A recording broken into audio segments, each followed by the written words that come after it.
Okay. Thanks, everybody, for being here. I'm Dan Rundy. I hold the Schreier Chair here at CSIS.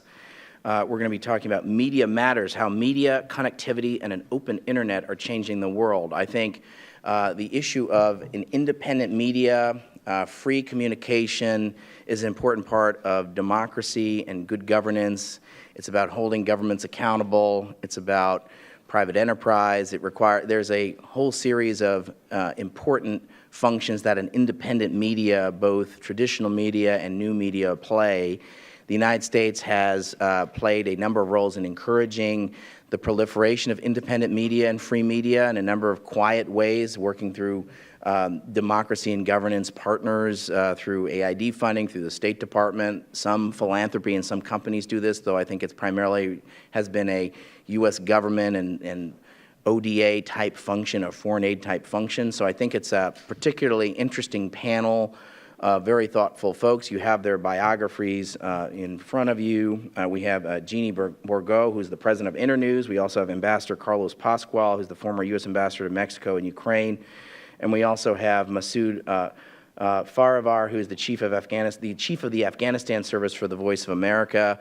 So I think you're going to hear some very interesting insights to this important and timely topic. You can think of any number of regions around the world where this is a salient topic. I'm going to ask each of the panelists to make some opening remarks to get us kicked off, and then I've got a series of some pointed/leading questions for the panelists, and then we'll open it up for a discussion with the audience. So without further ado, I'm going to turn the floor over to Jeanne. Jeanne, the floor is yours. It's okay to sit here. Thank you, everyone, and thank you, Dan, for hosting this panel. This is, needless to say, a topic that's near and dear to my heart. I wanted to start today basically to tell my personal story about sort of how I got so consumed with this issue. And it started a long, long time ago, so long ago when Carlos and I were working together at USAID back in the early 90s. I was supporting the democracy programs in Moscow from 1993 to 1996. And it was an amazing time there. Coups, the first parliamentary democratic elections, reforms that were working, reforms that weren't working. But it was really an exciting time to be working in the democracy sector. There were bad things happening, and one of the hardest things that happened was in December 1994 when Yeltsin started the first war in Chechnya. And one of the most disheartening parts about it was the lack of conversation about it. No one was focusing on it in Moscow. This war was happening. Many of us were devastated by this development, but no one was talking about it. No one was talking about it until one small thing happened. A small television station in Dagestan videotaped the first body bags of Russian soldiers coming out of Chechnya. And that wouldn't have had an impact except that the video was picked up by a Moscow station. And when a Moscow station picked up video, it was broadcast around the country. And this type of video, seeing those body bags, stimulated some of the first anti-war protests happening against that war. And I was just, in this, all of the work that I did in Moscow, that was one of those powerful things that I saw in a very tiny way changing that society. After Moscow, I went on to the Balkans, and I spent time in Serbia, where I saw the revolutionary power of media with B92. Then on to Kosovo, after the war, when you saw the importance of media when it comes to nation building with Koha Ditore, Radio TV 21. I was completely hooked, and so in 2001, I joined Internews. And at Internews, I've been able to really bear witness to this power around the world. I've seen it just recently in Burma. Some of the most exciting parts of the transition in Burma are about the opening of the media and information space. It's complicated what's happening there, but you're seeing a lot of excitement in that space. I was just in Sudan, incredibly difficult environment, incredibly vulnerable, but there's a heroic journalists all around the country, new community radio stations popping up, all sorts of amazing things happening at journalism schools. And so you're seeing progress, you're seeing development. And I think one of the most exciting cases, I'm so glad Masood is here, is in Afghanistan. The media opened up at the end of 2001, and it's one of the most vibrant, pluralistic, independent media you'll find in the world. And in a place that needs a lot of good news, the media story is incredible. So I'm really thrilled to be talking about an issue that I obviously feel passionate about, but one of the reasons I'm really happy to be here is that we have so much more progress to make. This job isn't anywhere near done. In fact, it's getting harder around the world. The media profession is incredibly dangerous, and it's gotten only more dangerous in the last decade. In the last 10 years, 506 journalists have been killed doing their work, many of them because of violence, but many of them just simply murdered for being journalists. There's incredible censorship is on the rise, digital surveillance. These issues are really, really crippling the journalistic profession. According to Freedom House, only 1 in 7 people in this world live in a society that is declared to be a free press, and so we have a huge journey to make. So I just want to hope that we can, in this conversation today, really focus on that and the importance of rededicating our attention to the importance of freedom of expression and a free press. Thank you, Dan. Thanks, Jeanne. Ambassador, I know you have some opening comments, and I'll have questions for you. Oops. Dan, thanks very much. And it's a pleasure being here with Jeanne and Masood and with all of you for this conversation. I think Jeanne has outlined well the importance that media has played in creating an opportunity for individuals in countries, for political parties, for movements to be able to have informed choices. And those informed choices have been a central part of democratic development and the ability to participate in practical ways in countries. But I think the challenge and the job is getting even harder. There's a time when we thought about media and the freedom of the media as whether or not it had the freedom and the flexibility to express itself based on a political environment and regime. We're now in a world where individual listeners have the ability to turn on and off that media as well. And it's the listener side of the equation combined with the variability of who can control it and affect it from the top that's creating new challenges in foreign policy and in national security that we have not faced before. And let me describe a little bit of this in a couple of examples. Let's take the situation of Russia and Ukraine. From a perspective that one might have from the West, from institutions around this town, one might see that since March of this year, Russia has violated the territorial integrity and sovereignty of a neighbor, annexed the territory of Crimea, funded special forces that have gone into the eastern parts of Ukraine, provided equipment to support an insurgency. That equipment was responsible for the downing of an international commercial airliner. And when that still did not result in a clear and absolute crisis that Ukraine could not contain, Russia invaded with its troops itself. And indeed, as in Chechnya in the 1990s, one of the factors that changed some of that dynamic was when you had the tragedy of Russian kids coming home in body bags. It was hard to deny that Russia was actually there. So you have this reality that we might look at and say, well, what's ambiguous about that? If you look at this situation from within Russia, the perspective that you will get is, why does the international community not understand us? Why are Russians not respected? That Ukrainians are a state of nationalists who do not understand and respect the rights of other citizens, and that Russia had to take a role to protect the rights of its citizens within Ukraine. How is that perspective so fundamentally different? Part of it is indeed the role of the state, and if one looks at Russian participation in social media, whether you like it or not, it was brilliant. If you look at their daily takes, the capacity to get out a message and penetrate has been phenomenal. But the other side of it, the flip side of it, is that there has not been an interest or a willingness to hear alternative views. It's not that the alternative views haven't been out there, but that the lack of trust that has existed precluded those messages from penetrating. And how does the international community confront that situation? Where a president of a country can say that I have 85% of the people behind me, I have a mandate to do what I am doing, and yet at the same time you have violated international law, destroyed the effectiveness of the OSCE, made the UN Security Council effectless through your veto power, and invaded the neighbor of a territory. And in the end, the impact, or the place that this has driven policy is that the only way to get a change in this situation is to create pain. And that pain has been prescribed through economic sanctions. And ironically, economic sanctions which are starting to bite and hurt Russia, the Russian economy, the population, and workers, but not necessarily having a change in the policy environment. How do you break through? And there are a number of other examples that we can go through. I will just mention one other, and maybe we can come back to this in the discussion as well. It's affecting the world of energy and the world of climate. Today, we live in a situation where the projections over the next 20 years have much greater investment in renewable energy than in any other form of energy.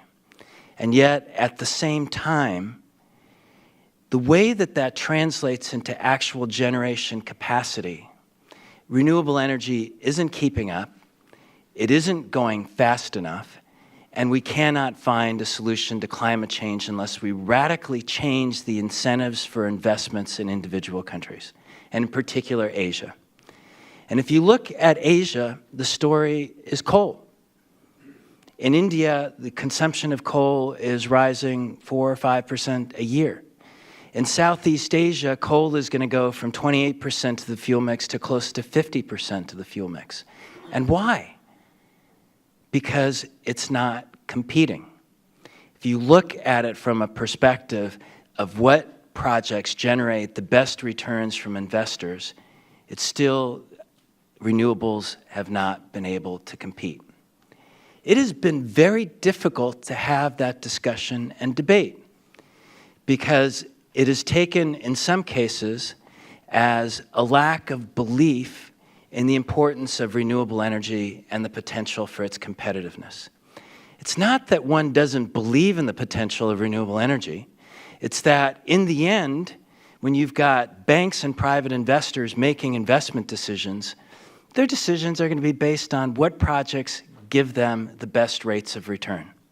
And there are a whole range of factors that are affecting those equations and affecting the outcomes. If you can't have a discussion and a debate that actually penetrates to those that are the believers on renewable energy issues, to be able to get greater sophistication on how you put together the worlds of finance and energy development in order to come up with better solutions, we can't succeed. And so part of the challenge, just going back to Jeanne was laying on the table about the importance and the issues of media today, the challenges of having multiple independent voices still exist. That doesn't go away. But the other part of the challenge is to understand, in a world where you can have RSS feeds, you can look at the websites you believe in, you can get yourself fed with the information that reinforces your particular point of view. How do you break into that world to have an impact on views and perspectives to get better policy outcomes? And that is one of the hardest foreign policy challenges that we face today that is affecting the other big issues, like Russia and Ukraine, like the issues of climate change. I think it's affecting many of the questions that we're facing in the Middle East. And so I think this issue has to be put front and center on the agenda and reinforces why there has to be such an invigoration of why we focus attention on media today. Thank you. Masood, talk a little bit about your work at Voice of America and tell us a little bit about the freedom of media in Afghanistan. Thank you, Dan. I'm truly humbled to be on this panel with panelists of such caliber. I am the service chief for the Afghanistan Service at Voice of America. I've been with VOA for the past 2 years. Before that, I spent almost 5 years working in Afghanistan for Internews. So it's great to be on a panel with Jeanne. I went to college and worked for almost 10 years as a business journalist in the US and went back to Afghanistan in 2007. And when I went back, for the first time, I found my passion. And I had a great job here in the US, but when I was in Afghanistan, I realized that every day through the work I did, I made a difference, whether it was through working with young journalists and mentoring them, or through reporting and programming that had an impact. A couple of nights ago, I watched a great new documentary about the final days of President Karzai. It was produced by a colleague, a journalist who works for Channel 1 in Kabul. And in the beginning of the documentary, he made a comment, said something that, to me, kind of encapsulated how Afghan journalists viewed President Karzai, their love and hate relationship with him. He said that throughout his 13 years in office, Hamid Karzai viewed local media with great skepticism. He gave dozens of interviews to foreign media outlets, but only a handful to Afghan media outlets. He considered young journalists superficial, yet the greatest achievement of President Karzai's government was the development and growth of a free media sector, the greatest achievement. That was quite a statement, and Afghan journalists treasure the freedom that they've been given. The story of this greatest achievement has been told many times, and I don't want to rehash it here, but suffice it to say that the progress, the development has been breathtaking. And for the West, I think the return on investment has been spectacular. For the price of a jet fighter, we have built a vibrant, professional, and increasingly self-sustaining media. Talk of a big bang for your buck. I think that's something to be proud of. The impact, I talked about the impact on how every day as a journalist working for Internews and the radio program there, I felt I was making an impact. And the media has had a great impact, and it extends beyond just democratic development. It's about changing social attitudes, and there's data to back it up, how in the past decade, through exposure to the foreign cultures and the outside world, people's attitudes towards human rights, democracy, women have changed for the positive. There's the recent Asia Foundation survey had an interesting finding that for the second year in a row, 75% of Afghans expressed trust and confidence in the media. And this is, for the first time, this surpassed trust and confidence in religious leaders. So that's, people are behind it, and they realize that the media is an important pillar of the new Afghanistan. Finally, I wanted to get back to what Jeanne said about the challenging environment. I think the achievements that we have made in the past 13 years have been great. We have a bigger, bolder, and more professional media sector, but it's also very fragile and in need of continued and sustained support. I also think that the media serves as an important bulwark against the return of the Taliban. In Afghanistan, one thing that I noticed when I went back is that every journalist is a media activist. And I say that in a positive sense. that everyone fights for their rights. Every time there is an attempt to clamp down on the media, journalists take to the streets, raise their voices, and they're not going to easily give back the freedoms and the rights that they have achieved in the past decade. I look forward to taking your questions. Masood, thanks. Let me start with you. And could you talk about how many journalists were there in the year 2000 in Afghanistan, and how many are there today? Start with that, and then could you talk a little bit more about what the role has been of the United States, a little bit more specific in terms of the sorts of training that's gone on in terms of supporting the proliferation of journalists in media, because I think it's been quite impressive. Well, the media sector is one of the fastest growing sectors in Afghanistan. I think I've seen figures like 10,000 new journalists. Right, that's up from zero from 14 years ago. From almost zero. And literally zero. That's right, yeah. And, you know, it's interesting to contrast that with what has happened in this country. In the U.S., over 50,000 jobs have been lost in the print media sector. The U.S. I was lucky to escape the downsizing in this country and spent a few years of my professional career in Afghanistan. Internews has been at the forefront of media development in Afghanistan through training courses and a local media partner. Jeanne can talk about that. And that's been funded by U.S. government, USAID, or the State Department? That's right. That, right? That's right. And Voice of America, as an international broadcaster, is a major player in Afghanistan and has been. I grew up listening to Voice of America in the early 80s. I never thought that I would come to Washington and run the service. Some of the broadcasters who are still on the air were people that I looked up to.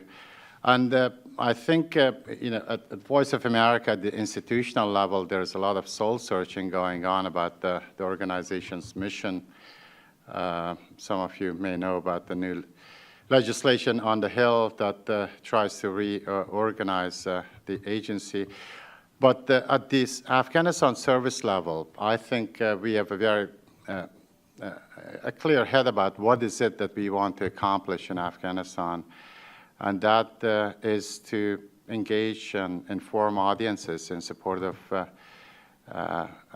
democracy and freedom. I think the international broadcasters also play an important role in serving as a model for local media and as a partner to a lot of local affiliates. Masood, I'd be curious about what is the media mix in Afghanistan? Do most people consume information through radio? Is it television? Is it a society that, how is information transmitted? That's kind of one question. And the second is, could you talk a little bit about, given the proliferation of media, what has that meant in terms of specific changes in attitude? Certainly that statistic about the trust in media is fascinating. Media is more trusted in Afghanistan than religious leaders. That's really quite striking. I'm not sure what percentage of the United States trusts the media in this country, but I'm sure it's much higher in Afghanistan than it is in the United States. But just so specifically, how is media consumed in Afghanistan today? And then second, talk a little bit about what changes in the last 14 years, what societal attitudes or changes can you track in terms of polling because of this openness or this change in media? So I think the rapid development of the media sector was a testament to Afghans' hunger for information. This sector was really built from scratch. Afghans are news junkies and sophisticated consumers of media. Quite a lot has changed in the past 13 years. Radio remains the primary source of information and news for most Afghans. That is changing, and radio listenership is down. TV viewership has increased in the past couple of years, And we are seeing that in our own research surveys at VOA. Our TV viewership numbers were up by about 30% in the past year. Radio listenership for VOA is steady, but generally in Afghanistan it has declined, especially in the cities. In most cities, I think for the first time 2 years ago, TV viewership topped radio listenership.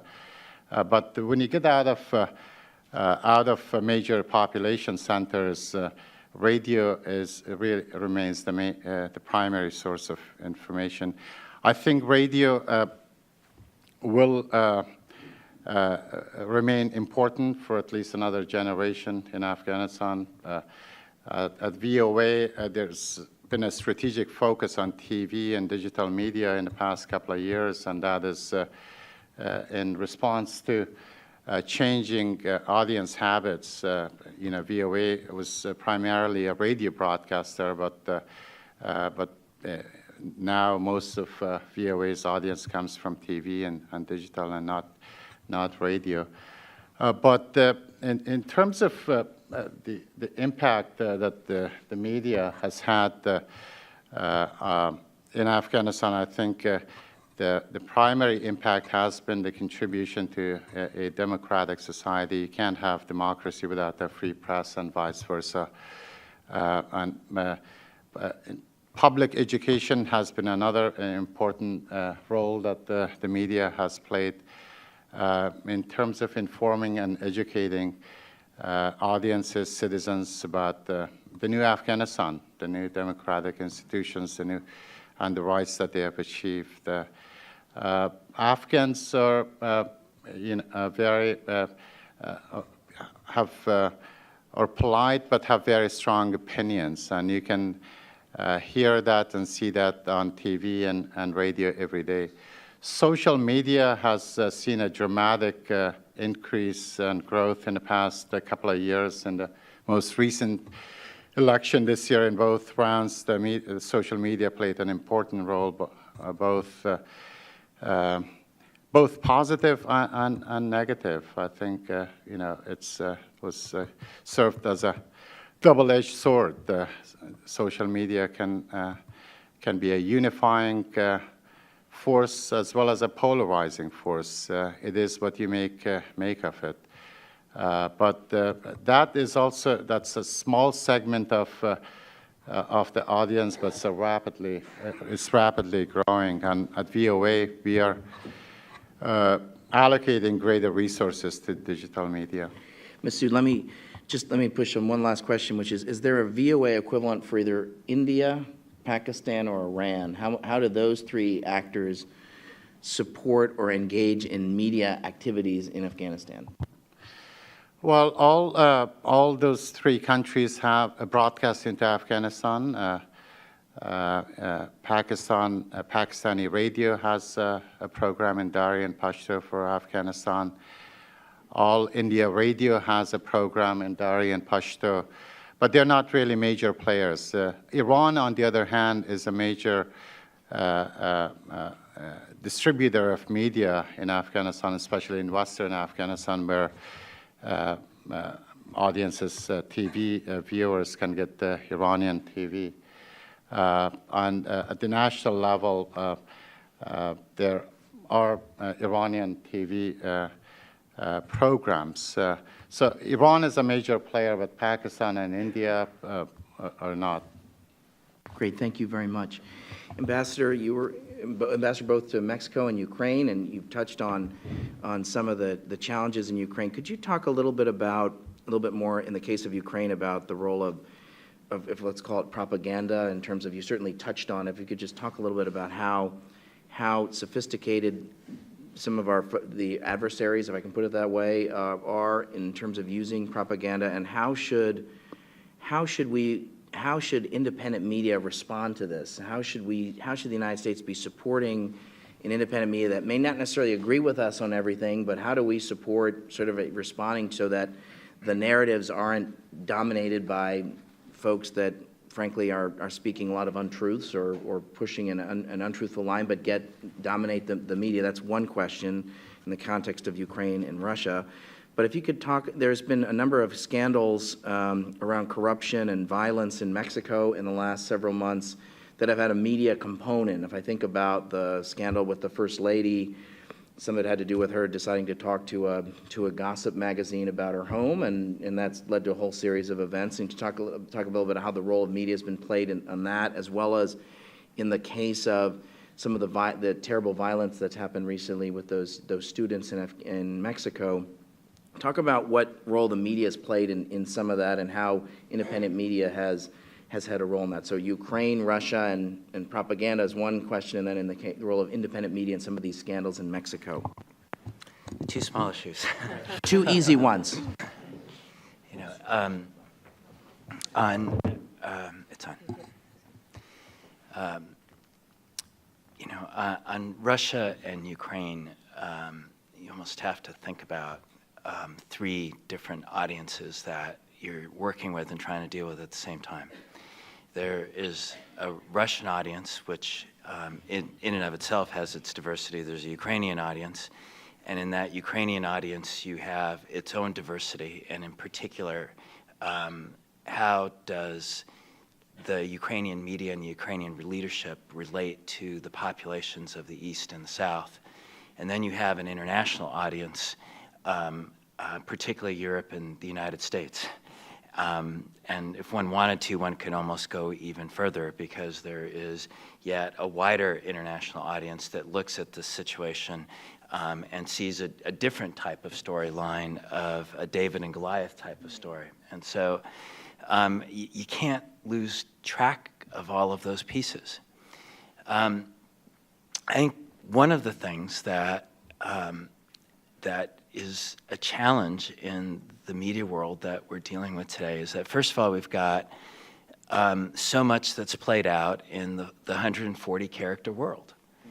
And in that 140-character world, the challenge is how to speak in terms that grab attention, which often leads to hyperbole and extremism, and is suitable to links which take you to usually more hyperbole and extremism at times. And so it's a hugely important tool, but it's a tool that is unchecked and unregulated and doesn't have any of the standards of independent media that I know. If you were starting a program with Internews on media training, first things that you would start with are the ethics of the media and how you report and multiple sources, none of which applies to this world of media. All right? So then you begin with that. You have the ability to reach millions and tens of millions of people directly. And that capacity to get a direct message out then starts to become its own battle with the independent media. Because in effect, if you're in a certain country and a circumstance, you don't need the independent media, because you can get your message out there directly. And indeed, at a certain point, it almost becomes a situation where what goes out through social media becomes the storyline, and the independent media is reporting on that and reporting on the battle between that message and the conflicting message that you're trying to get on the other side. Right? So it's a very different type of world that we're working with. And in Russia, one of the things that has happened is that because of a lack of trust in the international community, a lack of faith in whether that international community understands Russia, and a perception that President Putin has been advancing and protecting Russian interests, it becomes extraordinarily difficult to break through, either for independent media or any other social media, because there is this bulwark of perceptions that's already out there and reinforcing itself. And how do you deal with that kind of challenge? And I don't think we have a simple answer. I think part of it requires, yes, still working on the ethics of independent media. Part of it requires understanding that there is a role for social media to play globally and internationally. But once you have a mind frame and a perspective that says that this is my view, crossing over that and trying to reshape perceptions becomes extraordinarily difficult to do. I mean, and that shouldn't surprise us that much. I mean, look at the polarization that you've gotten in American politics. And once you get that kind of polarization in our own political world, how easy is it to break through that and actually convey opinions that have a more balanced or different perspective? It's hard. And so that's one of the challenges that we're facing in Russia today. In Ukraine, they're facing two types of challenges at least. One, which is extremely obvious and is really hard, is that if you believe in a whole unified, independent Ukraine that will retain the territories in the east and south, how do you convince the populations in those parts of the country that the leadership of Ukraine believes in you, cares for you, and wants to reach out to you, especially at a time when you've got such a powerful media force coming from Russia and another perspective? And so in the end, it requires not only a message, but concrete actions. But when those concrete actions you have to carry out in the midst of a war, it becomes extraordinarily difficult to do. And potentially one of the things that you can do is to demonstrate that the rest of Ukraine has a strategy, a path, and a direction. But how do you do that and manage that in a way that creates confidence that those who feel that they have been disenfranchised or not included are not just simply going to be left behind, but that the potential for them is actually to be included in another more prosperous whole? Right? And those are the kinds of challenges that are being faced by leadership and by media itself in trying to keep this country together and to change both the realities on the ground and the perceptions of what those physical realities can be, as well as how you convey and communicate those messages. With the United States and with Europe, you have yet another challenge. I mean, again, you've got to put this back in the broader political context that we have of instability in the Middle East, how to deal with ISIS, the implications that that has had on Iraq, on Syria, and Turkey, and stability in the Levant. And then you take on other crises throughout the world, whether they be longer-term crises on climate change and how to deal with those, to more focused issues that can arise in specific parts of the world like the South China Sea. And so the challenge that you end up facing is how to break through to political leaders who, in the end, want to see a problem and an issue resolved. I mean, the transition in Chancellor Merkel, if you look at her relationship with Russia and with President Putin from March to August, vis-a-vis the kind of tension that we saw from August reaching a culmination point at the G20 meeting, started to tell us that it took a huge amount of time for political leadership in a sophisticated country with access to all of the evidence and the media to be able to have an impact on their perceptions of what was actually happening internally within Russia and whether President Putin was actually telling the truth. All right, so yet another challenge to actually face. And in this context, then the question that we have to ask ourselves is, how do policymakers engage? And one of the things that becomes obvious is, well, we got to get a lot better at understanding social media, how that relates to individual populations, how it relates to the official media in individual countries. But it also raises the question of when is that social media when is it going to be credible, and how can you actually break through to be listened to? We don't have great answers to those questions. And I think that those are some of the issues that we have to deal with. There's another set of questions that becomes also very pressing, which is, how do you deal with sort of the first order of journalism where you have responsibility in your reporting as the primary basis for being able to act in a responsible manner? How do you deal with this in a world of social media where the last thing that you want to do is get media censorship, but at the same time you want to improve the standards and the skill and the quality of those who are engaging in that world? that's an area that has barely been explored, and everybody looks at it with fear and trepidation, because the last thing that you want to end up with is then feeling that what you're calling for is the censorship of social media.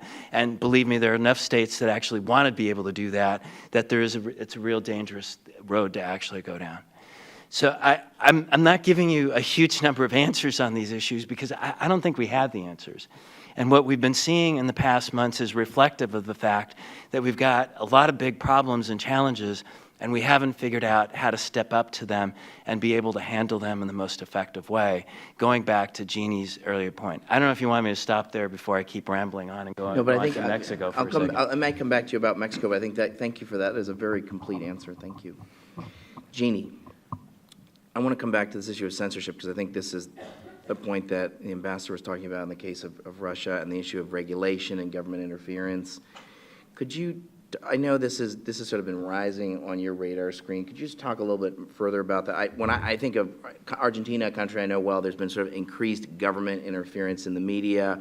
I think of Venezuela, another country where that I'm familiar with, where I've seen a lot more of that. But you're seeing this all over the world. We were talking about this beforehand, about Africa and other regions where you work. Just talk a little bit further on this, because I think it builds a little bit on the points that the ambassador was talking about. And I think, in some ways, if I think about Afghanistan, that's sort of an example from the points that Masood is making of a country where there's not a lot of censorship, and it's sort of one of the good news stories of Afghanistan is the proliferation and independence of media, where it's kind of sort of working, and there's sort of not the sort of ham-handed regulation or heavy censorship by government. So talk a little bit further about that. Yeah, I actually want to go back to a point that Carlos was making, and then come to your point. And I think that we talked yesterday about sort of what's changed in this world, and I think Carlos really captured what's changed. I mean, the digital revolution, the change in the way people create, consume, share information and content has just wildly changed the work that we do.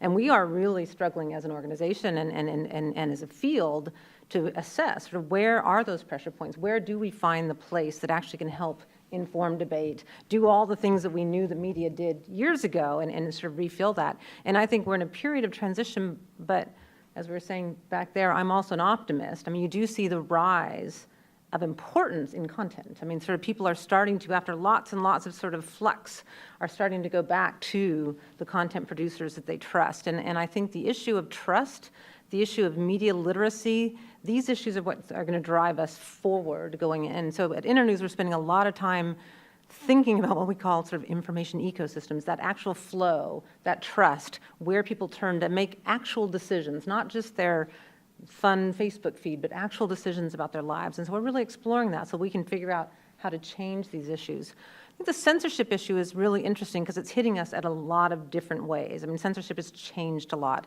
Again, the open digital space has really brought surveillance, privacy, issues like that sort of really freeze and cause a chill over the sector. The fact that it's very, very difficult to stay safe online. It's very, very difficult to stay safe with your mobile phones. It's very difficult to sort of protect yourself and your sources. And it's just ratcheted up so fast, and it's so hard to stay ahead of the dangers of this profession, that's sort of like this whole new form of censorship. The other form is just the interesting, that going back to the Russia-Ukraine model, is there are countries that present themselves as democracies and present their open and independent medias when it's not happening at all. I mean, it's sort of presented as this thing that isn't. And I think the most interesting thing about the Russia-Ukraine bit is there isn't really, they call it an information war, and it isn't really a specific propaganda. It's an undermining, a complete undermining of trust. It's lobbing out all sorts of crazy ideas so that you can't trust any of it. So it's totally different from a propaganda campaign of the past. And so it's something that we've rarely seen before. It's like this whole new space of what an information war means and what a propaganda means. And so I don't have an answer for that particular issue. But again, I'm hopeful on some of the social media coming back around. I want to give one example about how it's playing out in a place like Burma, where, again, we've seen journalists who were in exile for years and years and years flooding back into Yangon, and amazingly sort of able to start their own newspapers, publish freely, and they're incredibly excited. There's sort of a side story being that they're all coming back and trying to set up daily newspapers. And we're looking at them like, no, not daily newspapers, a very difficult business model. Think about the internet, think about your mobile content. But it's just so exciting that they can create a daily newspaper in a place that they've never been able to do that before. But there's very few people online, but one of the ways in Burma, it's still, I don't know if it's 5%, somebody here might have a better statistic than I do, but people who are going online via social media. They're going online via Facebook. It's sort of the direct way to most people in Burma. The internet is Facebook in the way that when we all, in my generation, went online for the first time, it was AOL, your closed garden that told you, here's your weather, here's your news, and that's how people are experiencing the internet in Burma right now, and that's good. I mean, Facebook is bringing people online, and we feel really excited about that. But when we talk to our media partners there, we're sort of encouraging them, you've got to move beyond Facebook. The power of the internet is really on outside of that place. For a news organization, you need to build your website, both so that you can actually generate income from your news services, which you can't do on Facebook, but also so you can control your reputation. What happens on Facebook in the comments section gets at what Carlos is saying. All the good news starts here, but the comments go very quickly into very, very bad hate speech and things like that you just lose control completely. And so we're really advising our partners there. It's like, get your own sites, control that conversation, control your brand, find ways to monetize your content. That's your future. So there's that good and bad that Masood was talking about social media. It does have an incredible power to enhance media, but there's also dangers. Okay, what does success look like? How do you work yourself out of a job in terms of working with a partner on the ground? Well, since we've been focusing so much on Afghanistan, my dream is that Internews will be leaving Afghanistan in the coming years. In Afghanistan, when we went in December 2001, there was nothing. It was starting from nothing. The government at the time was open to allowing for relatively open media information laws, which allowed for a proliferation of media outlets. That's a good thing. We've seen a proliferation. There's hundreds of radio stations, dozens of television stations, but more importantly, you need the support organizations that keep this alive. You need the journalist associations. You need the journalism schools that keep creating these new cadres. There's a lot of support institutions that are critical. So our strategy in Afghanistan in the early days was about sort of helping grow the market. Our strategies now are about building these institutions that will keep it going and keep it vibrant and alive. And I do hope in a couple of years we will be out, and our partners, who are incredibly effective, will be leading the charge. So very interesting set of activities, part of the broader democracy and governance conversation. What kind of financial support, has that been steady? Has that been growing in the last 4 or 5 years in the U.S. government? Talk about what kind of support, given that 85% of your resources come from governments primarily, not USAID and the State Department. Flat, steady, or growing over the last 5 years? Yeah, we have definitely been feeling the crunch of the cuts in foreign aid, and recently we've been investigating sort of what's going on. All of the democracy organizations around town have been feeling it. I mean, there's been a pretty... Is it a 19% reduction in the last 5 years? No, it's actually much bigger than that. Oh, really? Yeah, we've seen... Is he setting me up here? No, what we found, I mean, and this is, we're working very closely with USAID on this to investigate sort of what's going on with democracy funding, because we've been all experiencing cutbacks, but we have discovered in the last 5 years it's a 38% decrease in democracy in the last 5 years. Mm. Yeah. So. That's a Twitterable tweet. So, okay, good. Okay, I think we open it up for Q&A. I'm going to take 2 or 3 questions. We'll put them as a group. So this gentleman here, you have to raise your hand because we're going to group them together. So if you have a question, now's the moment. So who's got a mic? One of my colleagues. This gentleman over here. This gentleman back there. This woman here. So let's take those 3. Name, title, if you could keep it brief. Yeah, I'm Mark Nelson from the Center for International Media Assistance. Just following on the conversation that just ended, the work that we did when I was at the World Bank with Internews on media development and how it's funded and the role of donors, and this, as Jeanne really knows well, showed that the numbers are not only under pressure, but they are really small in this area of media development in particular. If you look at the overall impact of ODA, the world is spending about $135 billion a year on development activities. And of that, less than 0.5%, about $650 million, was spent on media. And we're talking about the most generous possible description of spending on media, because a lot of that was promoting donor activities and of communications and other kinds of things that weren't really focused on building sustainable media institutions in countries. So your question So is? my question is,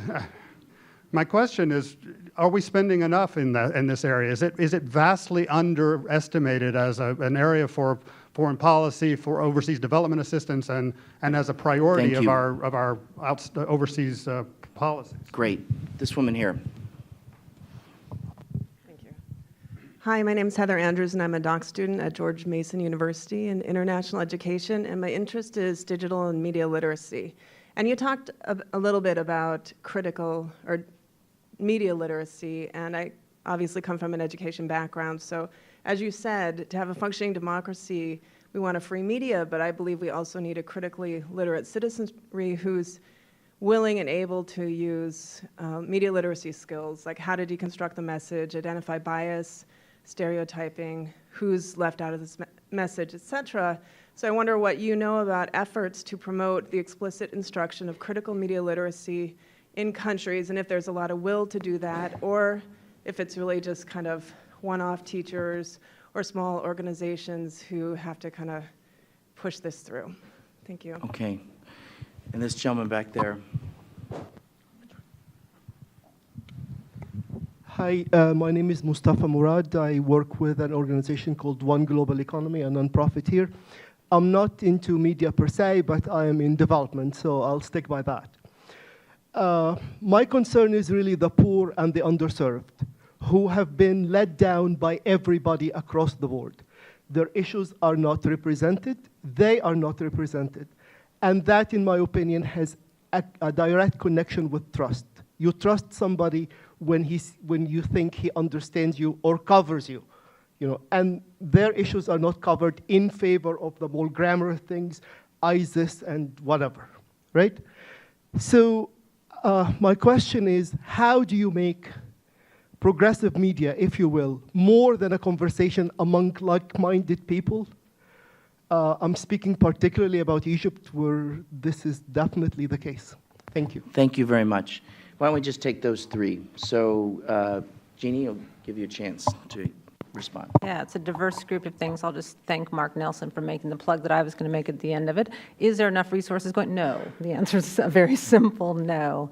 I think the interesting thing about making the case for the investment is it is beyond democracy. I mean, we know that it's about economic development. It's about social support. I mean, so media is an interesting space to invest. We view it as something like energy. With it, everything goes better. And so we're trying to make that case that you should be investing in something that actually will advance. It's a root solution to advancing all sorts of development issues.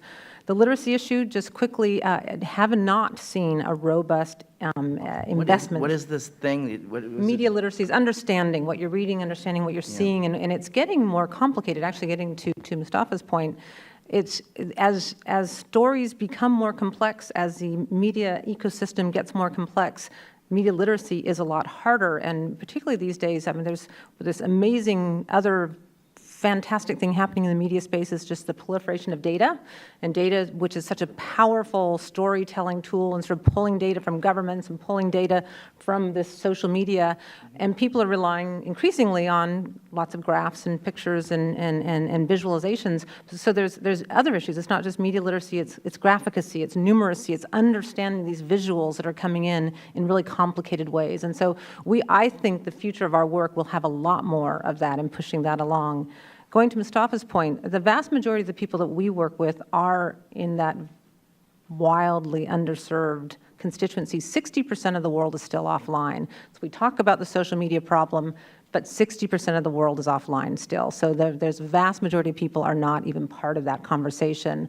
The second piece is, of those who are online, 23% fewer women are online. And so you get to these underserved and you get to the women. And so we still have a big, big, big battle ahead of us to help tap into and help serve the information needs of the vast majority of people in the world. Ambassador, go ahead. Okay. Okay, sure.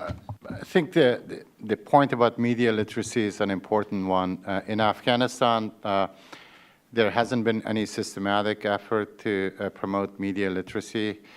I think if you look at the audience attitudes and surveys that have been done, they have become more sophisticated just because consumption has increased.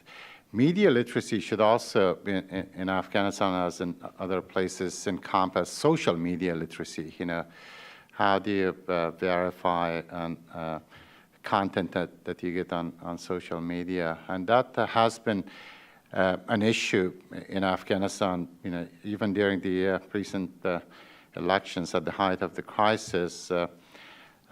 There were calls for a clampdown on social media and even a ban on Facebook because of a perception that a lot of people were using it irresponsibly.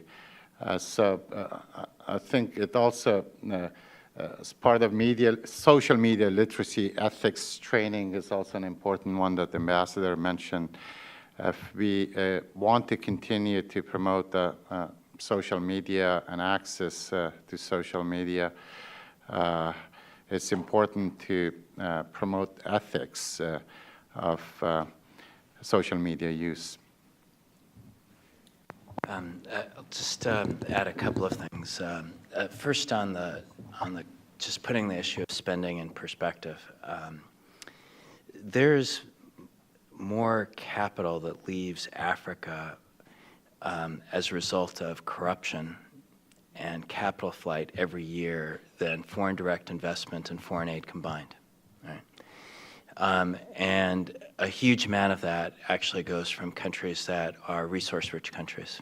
It's the biggest source of capital that there is. And indeed, one of the most important tools in those countries to combat corruption continues to be media and has to be media. It doesn't mean that it's enough. Doesn't mean it's working everywhere. Nigeria is a good example. Nigeria is a country where the Nigerian leadership and others will acknowledge and recognize the depth of corruption that exists there. There is an extractive industries transparency initiative group that is quite active there. Media is quite engaged in reporting on these issues. And the good news is that there is actually a debate about corruption. And the bad news is that even with that debate, there are potentially billions of dollars that simply disappear from accounts on an annual basis. My point here is that the amount that gets spent on media relative to the billions that disappear in capital flight and corruption is tiny and minuscule. And we have to stop looking at these issues from a perspective of $5 or $10 million spent here or there relative to a small democracy program and a foreign aid budget. We have to look at these issues as where are the huge capital flows that are moving and occurring in the world today, and what are the factors that create a difference in how that capital can move. And media can be part of that, but we haven't thought about it from that perspective. Right? And if you start changing that perspective, I think it starts to change the cost-benefit analysis a little bit more. On the issue of the poor and underserved, I think one of the striking things, again, let's go back to Africa. One of the revolutions in the African continent has been mobile telephones. And it was something that was, simply not predicted in the 1980s because we thought it was going to, the spread of mobile communications was going to follow the same pattern as occurred in the United States, and you had to have landlines, and eventually you'd have mobile telephones. And no, it just blew it apart. And as a result of that, it created a whole new field of economic development of how you could use mobile phones in banking. And so that became a source of economic development and growth. Now, the question that we come back to is that those telephones are fundamentally a source of communications and media. And the implication is that they're going to become a more powerful source for the future on how people communicate and how those underserved without a voice actually get their voice heard and expressed. One of the challenges still is how to make the connection between the ability to express that voice how do you make that connection so that it has an impact on politics? And how do you change the perception of leaders that power is sustained not by the ability to control resources and to keep them for yourself, but to actually win the trust of a population because they get the resources, and that becomes the mechanism for reinforcing your longevity and tenure in politics. And that becomes, I think, a fundamental equation that we're struggling with. Communications are going to be part of it, but a different kind of communication as well, which has become much more decentralized.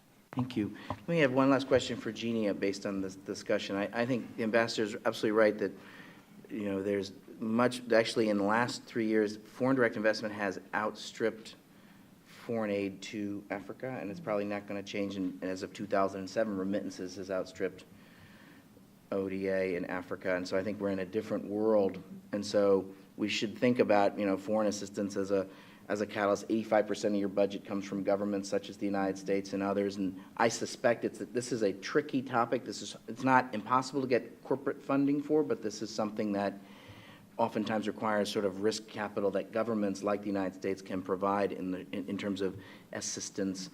But I do think it gets to another point that the ambassador was talking about in terms of having an independent media that's sustainable and that there's these large resources out there. You work with a lot of for-profit companies as well as nonprofit companies. Can you talk a little bit about how they remain, going back to this issue of working yourself out of a job, what are these, you know, it probably isn't a sustainable business model to open a paper newspaper in Burma. Can you talk a little bit about how you provide assistance and how that sort of sustains the work and how you worked yourself out of a job? Because the foreign aid is marginal and small amounts, and it's important, and I pay my mortgage on this topic of foreign assistance and how we use it, but talk a little bit about how these activities that you're supporting on the ground remain sustainable when there's only a teeny amount of foreign aid, and oftentimes they have to be for-profit institutions. How does that work, and how do you intersect with that? I'm going to go back to that question, but make a couple of comments on what Carlos said. I mean, one thing that's exciting about the field is that because of all of this investment, huge changes happening in our space due to private investment, due to what's happening in the private sector. So foreign aid doesn't need to answer all of this, particularly the access point. The mobile phone explosion is a huge change in the sector that we don't need to think about. So for me, the foreign aid piece is hitting those market failures, sort of where it's not moving. And increasingly, I'm seeing it shift to the content and how you get the quality content you need over sort of access, because, again, the market is sort of stepping in and ensuring access at many different levels. Going to the financial viability of media, if we had a good solution to that, we would be a very, very wealthy organization, because this country is still grappling with how do you set up viable financial models. That said, you see it and you find it, and our partners around the world are finding really interesting ways to be and remain financially viable. In Afghanistan, the community radio stations that span the country have networked together. There's a network of 67 of them now connected, and so even though they can't get sort of advertising in their individual community, they're able to pool their reach together and generate advertising support from the national level across the country, and then share that advertising. Many, again, getting to the very, very poorest levels, community-owned, community-run radio stations are relatively cheap. I mean, they don't cost a lot, and the way they make their money is through birthday calls, anniversary celebrations. I mean, it's modest amounts of money donated to this incredibly important resource of their community, this platform to communicate, this platform that has their community voices on it. People give to that, and people want messages out there and will pay to help keep these alive. We have rarely left a country or worked with media outlets that have had, I mean, certainly there's market failure and business, media outlets go out of business, but we've seen more success in them staying alive than going out of business. It is a valuable, valuable tool despite all of these changes. Okay, so you're just close with, are you an optimist about the future of developing country media, given some of the challenges? There's censorship. What makes you optimistic about the future of media in developing countries? I'm most optimistic because of our partners and seeing the incredible work that they're doing around the world, the incredible creativity, the learning that we in this country can have from them as they navigate this changing space. I think it's hard. I mean, I hope we can get to the point, I think Carlos's point about getting our arms around this new media scene so that we can advance progressive policy. I mean, the most famous comment on the role of media and governance is from Amartya Sen as he looked at famine in India and said that since India became independent, there has been no famine because of the politics and culture. And he reflected specifically on the media, that the role of the media is to both unearth the problem as it's emerging and put pressure on politicians to take action. That is our ideal, and that we want to get back to that ideal. And it's very, very complicated in this new space, but that's where we're trying to go. Please join me in thanking the panel.